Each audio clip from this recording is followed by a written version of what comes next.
अस्सलाम वालेकुम नाज़रीन मैं हूं एक्सप्रेस न्यूज़ से इरशाद अंसारी। आज हम बात करेंगे कि हुकूमत ने कुछ दिन पहले पेंशन रूल्स में अमेंडमेंट की और उन रूल्स के बाद पेंशनर्स के साथ क्या हुआ, पेंशनर्स के कौन कौन से जो बेनिफिट्स हैं वो ख़त्म किए गए क्योंकि IMF का दबाव था, और फिर उसके बाद पेंशनर्स के जो तंजीमें हैं उनका शदीद रद्द-ए-अमल आया तो हुकूमत मजबूर हुई और रिवाइज़ ऑफिस मेमोरेंडम जारी किया गया। उस रिवाइज़ ऑफिस मेमोरेंडम में क्या जो है वो रिलीफ दिया गया पेंशनर्स को, उसके बारे में हम आपको बताएंगे। और दूसरा, जूं IMF की अगली किस्त के लिए मुज़ाकरात की डेडलाइन करीब आ रही है, वैसे वैसे जो है हुकूमत IMF की शराइत पूरी करने के लिए इक़दामात उठा रही है। उन इक़दामात का आम आवाम पे क्या मनफी असर पड़ रहा है, आवाम किस किस्म की मज़ीद कुर्बानियों के लिए तैयार हो जाएं, उनसे हम आपको बाखबर करेंगे कि कौन कौन से जो है वो मज़ीद बोझ हुकूमत जो है वो आवाम पे डालने जा रही है। और फिर एक बड़ी ख़बर जो है वो वज़ीर ख़ज़ाना जो औरंगज़ेब हैं, उन्होंने आज एक अहम प्रेस कॉन्फ्रेंस की है। उस प्रेस कॉन्फ्रेंस का पस मंज़र क्या था और पेश मंज़र क्या होगा और उससे आम जो मुलाजमीन हैं वो कैसे इफ़ेक्ट होंगे। सबसे पहले हम बात करेंगे कि पाकिस्तान चूँकि इस वक्त IMF के प्रोग्राम में है और हम IMF से एक किस्त ले चुके हैं और दूसरी किस्त के लिए मुज़ाकरात इसी महीने होने जा रहे हैं और उसके लिए IMF की टीम पाकिस्तान आने जा रही है। और जैसे जैसे IMF के साथ जो शेड्यूल मुज़ाकरात हैं उसकी डेडलाइन करीब आ रही है तो हुकूमत इक़दामात तेज़ करती जा रही है। ये जितने इक़दामात हुए हैं, ये जो रिटायर्ड मुलाजमीन पे जो कुल्हाड़ी चलाए गए हैं, उनके जो बेनिफिट्स जो है वो ख़त्म किए गए हैं या कम किए गए हैं, वो भी IMF का ही दबाव था और IMF की शराइत को पूरा करने के लिए ही जो है ये इक़दामात उठाए गए, क्योंकि IMF बार बार दबाव डाल रहा है कि आपका जो पेंशन बिल है ये बहुत ज़्यादा स्वेल कर चुका है, ये नाकाबिले बर्दाश्त तक जाता जा रहा है, तो लिहाजा इसको कंट्रोल करें। इसके लिए हुकूमत ने वो शर्त पूरी की और रिवाइज्ड रूल्स जारी किए और रिवाइज्ड रूल्स के इजरा के बाद डबल पेंशन पे पाबंदी लगाई। इसी तरह फैमिली पेंशन के लिए काफ़ी जो है वो अमेंडमेंट्स की और फिर लीव इनकैशमेंट जो पहले लोगों की जो है वो रिटायरमेंट के वक्त उनकी जो छुट्टी बच जाया करती थी तो वो रिटायरमेंट से पहले 1 साल की छुट्टी ले लेते थे या उनको 1 साल की तनख्वाह मिल जाती थी, वो भी बंद कर दी गई। और फिर इसके अलावा जो बेवाएँ थी उनके हवाले से भी ये कहा गया कि जो पेंशन है वो उसकी लिमिट जो है वो मुकर्रर की गई है कि वो 2 पेंशनें नहीं ले सकेंगे। इसी तरह अगर रिटायरमेंट के बाद बंदा जो है वो दोबारा कोई जॉब कर लेता है तो फिर उनको चूज़ करना पड़ेगा, या पेंशन लेनी पड़ेगी या फिर जो है वो जो जहाँ पे वो दोबारा जॉब करेंगे उसकी तनख्वाह लेनी पड़ेगी। इस पे काफ़ी वजारतों और डिवीज़नों की तरफ से वजारत ख़ज़ाना को क्वेरीज़ आ रही थी। उन क्वेरीज़ को एड्रेस करने के लिए वजारत ख़ज़ाना ने जो है वो रिवाइज़ ऑफिस मेमोरेंडम जारी किया है और उसमें ये वाज़ेह किया है कि जो स्पेशल फैमिली पेंशन है वो सिर्फ़ और सिर्फ जो सिविल और आर्म्ड फोर्सेस के शोहदा हैं उन तक महदूद है, सिर्फ उनको मिलेगी और बाकी जो मुलाजमीन हैं, जो सिविल मुलाजमीन हैं, उनको ये नहीं मिलेगी। और इसमें भी ये वाज़ेह किया गया है कि अलबत्ता 10 सितंबर 2024 को जो वजारत ख़ज़ाना की तरफ से ऑफिस मेमोरेंडम जारी करके और उसके ज़रिए जो स्पेशल फैमिली पेंशन में 50% तक इजाफ़ा किया गया था उसका इतलाक़ होगा,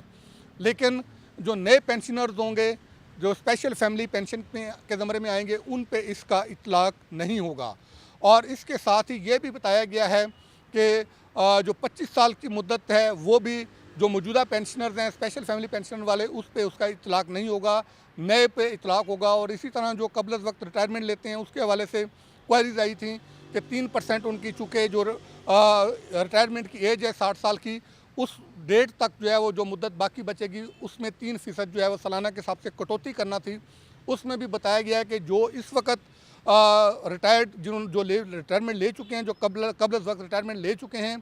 उन पे इतलाक़ नहीं होगा और उन्होंने जो LPR ली है या लीव इनकैशमेंट ली है वो उसी तरह इंटैक्ट रहेगी और उनको जो पेंशन बेनिफिट्स हैं उनकी जो टर्म्स एंड कंडीशन थी रिटायरमेंट के मुताबिक उसी के मुताबिक जो है वो उनको वो मिलते रहेंगे।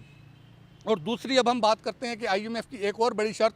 पाकिस्तान पूरी करने जा रहा है कैप्टिव पावर प्लांट्स के हवाले से। उन पे दूसरी किस्त से पहले जो है वो मरहलावार उन पे सेस आयद करने जा रहा है पाकिस्तान। पहले मरहले में 5%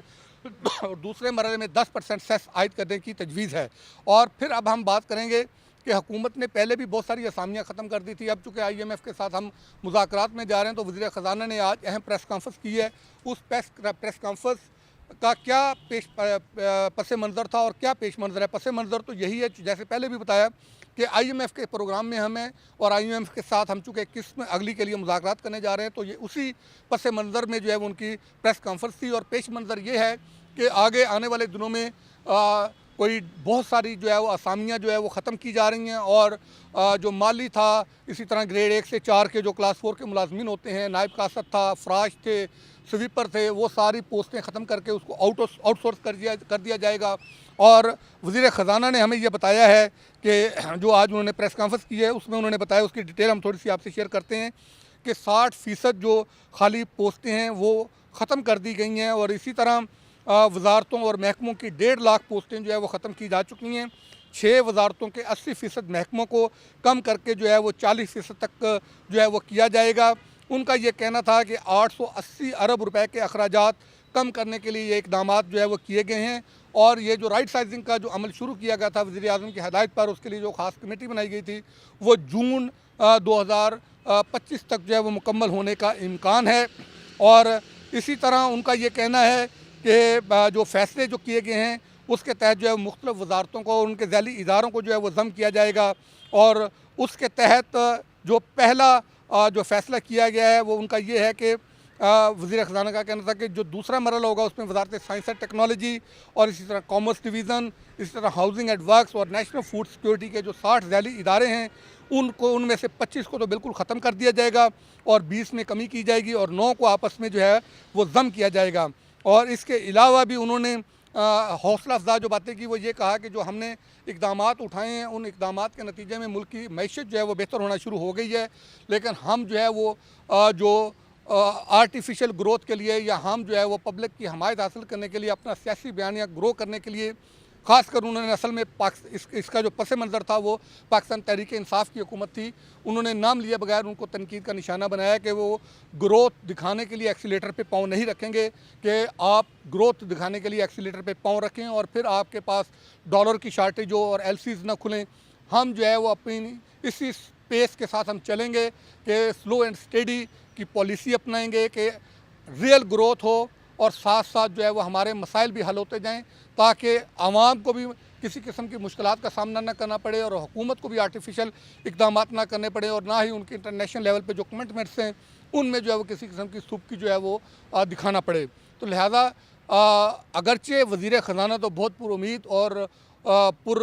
हौसला थे और पुरजोश थे कि उन्होंने जो इकदाम उठाए हैं उनके जो है वो नताइज सामने आ गए हैं। उड़ान पाकिस्तान प्रोग्राम भी लॉन्च कर दिया गया है, लेकिन असल जो मसला है वो मुद्दा है वो आम आवाम है। जब तक ये इसका ट्रिकल डाउन इफ़ेक्ट नहीं आता, जो हुकूमत दावे कर रही है कि अच्छाई आई है और इक़्तिसादी इशारे बेहतर होना शुरू हुए हैं, जब तक इसका ट्रिकल डाउन इफ़ेक्ट नहीं आता, आम आवाम तक इसके फ़वाइद नहीं पहुँचते, उस वक़्त तक ये सारी राम कहानी है और आवाम इस राम कहानी को मानने को तैयार नहीं है। और इसके लिए हुकूमत को अमली तौर पर इक़दाम करके आम आदमी को रिलीफ देना होगा, वरना ये तमाम तर बयानियाँ जो है वो हुकूमत के फ़ेल होंगे और हुकूमत इसी तरह आवाम के निशाने पर रहेगी।